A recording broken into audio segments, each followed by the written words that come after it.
kami 45 tahun di Papua, dan tahun 77 waktu kami datang, saya dan istri baru nikah dan kami punya panggilan dalam hidup ini. Kami mau buat pelayanan yang orang lain tidak bisa buat atau tidak mau buat. Itu yang bawa kami ke Papua, Irian Jaya, dan ke suku yang paling terisolir. Dan sesudah 1 bulan di sana, saya dapat hadiah di Papua. Namanya malaria. Dan malaria di Papua bukan malaria ringan. Ini malaria paling ganas di dunia. Panas tinggi, menggigil, muntah, dievakuasi dengan pesawat air keluar, kembali. 2 minggu lagi, malaria lagi. Dievakuasi keluar, sembuh kembali, malaria lagi. Setiap bulan malaria, 1 tahun, 2 tahun, 3 tahun, malaria terus. Saya tanya Tuhan, kenapa saya dapat malaria? Apakah saya punya panggilan untuk sakit? Karena saudara, saya tidak punya teologi penderitaan. Saya harus belajar itu di Indonesia. Di mana saya percaya Tuhan adalah Jehovah Rafa yang mau menyembuhkan. Tapi kadang-kadang dalam hikmat dan pengetahuan dia sendiri, dia delay, dia tunda kesembuhan untuk maksud yang lebih mulia, di mana kita bisa mencerminkan Yesus kepada dunia di dalam penderitaan kita.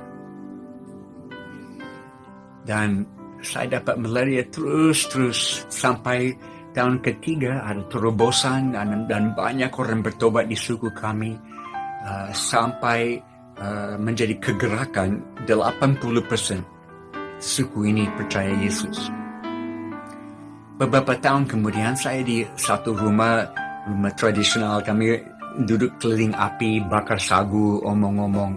Dan ada satu bapak tanya saya, Jim, masih ingat tahun-tahun pertama waktu selalu sakit? Oh ya, saya ingat, tidak bisa lupa.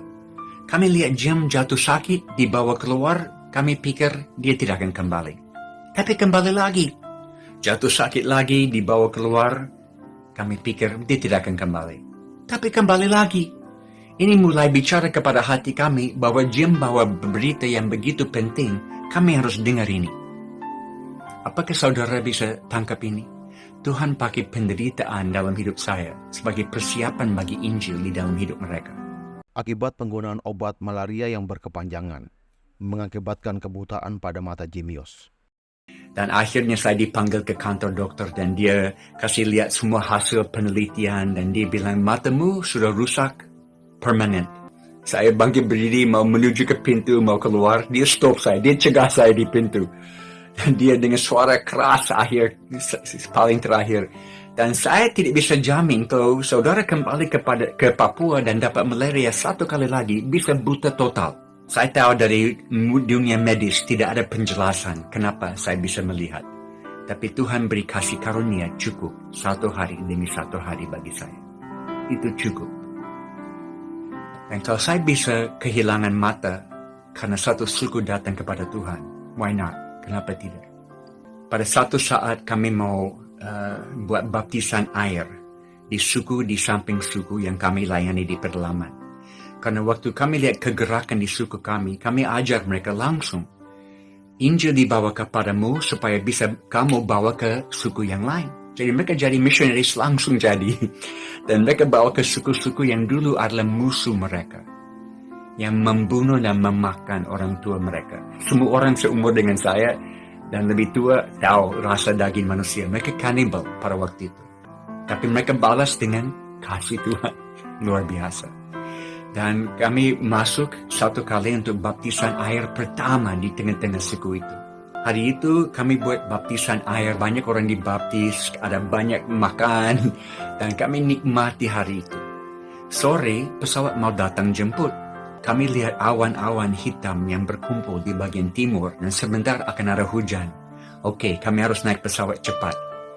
Pesawat turun, kami siap-siap naik. Naas, pesawat yang mereka tumpangi mengalami kecelakaan akibat cuaca yang buruk.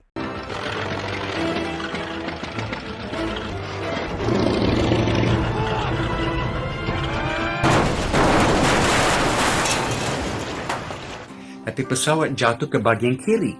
di mana sungai sudah belok ke situ, tidak kelihatan dari kami.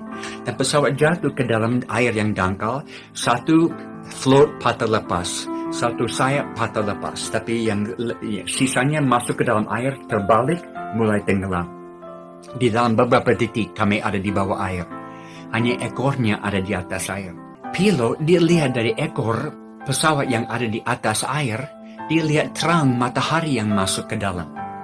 Karena di ekor pesawat Cessna itu ada satu pintu bagasi kecil yang hanya bisa dibuka dari luar, tidak bisa dibuka dari dalam. Tapi ini sudah buka. Siapa yang buka pintu itu? Tuhan sudah buka supaya ada cara untuk kami keluar. Pilot bilang, ayo ikut saya. Dia lepas bang pengaman dan dia mulai keluar dari ekornya. Kami semua ada di luar. Ekor pesawat ke bawah. Kami hitung 1 menit. Dari point of impact sampai pesawat ada di bawah. Cukup 60 detik kami bisa keluar. Dan kami berenang sampai ke pinggir kali dan kami bermalam di situ. Dan malam itu hidup saya seperti video yang diputar. Dan saya lihat semuanya dan saya sadar seharusnya saya sudah mati. Tapi Tuhan berikan waktu tambahan, extra time. Dengan tujuan yang hanya Dia tahu. Dan Kolose pasal 3, ayat pertama menjadi lebih berarti. Saya mau cari perkara-perkara di atas, bukan perkara-perkara sementara di sini. Karena hidup ini tersembunyi di dalam Dia di sana. Ini yang saya sampaikan lewat firman hari ini, saudara. Kita punya waktu terbatas. Mari kita kejar dengan segalanya yang kita punya. Memenuhi panggilan Tuhan. Karena hidup ini bukan tentang kenikmatan kami. Tapi bagaimana kami bisa dipakai dalam tangan Tuhan. Alat yang berguna untuk membawa banyak orang kepada Dia. Dengan waktu sisa yang kita punya.